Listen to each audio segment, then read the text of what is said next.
Il y a plusieurs points. C'est assez disparate comme mesure puisque ça touche à la fois au renforcement des pouvoirs de contrôle de la part du directeur du travail, des agents contrôleurs, des inspecteurs du travail, vis-à-vis par exemple des travailleurs étrangers.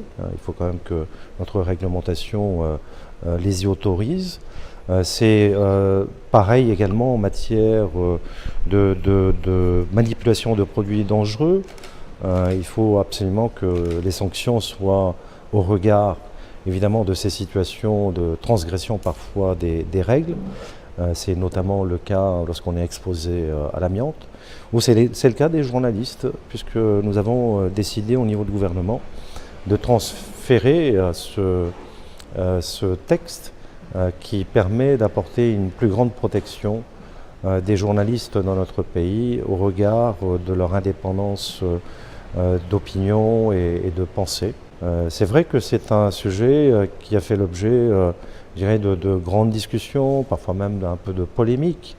C'est un sujet qui a été débattu au niveau du CESC. Le gouvernement prend ses responsabilités et vient de transmettre donc à l'Assemblée, à la commission ad hoc, donc l'étude de ce dossier et le débat se tiendra en séance plénière. La session administrative s'ouvre, donc nous serons pendant plus d'un mois en session administrative, donc en séance plénière. Il ne peut pas y avoir une mesure en demi-teinte.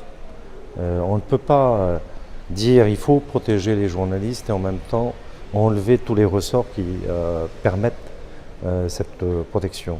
Nous n'allons pas plus loin que ce qui se fait dans d'autres pays, je pense notamment dans des pays très avancés, les États-Unis, l'Australie, voilà. Et puis en Europe, la France.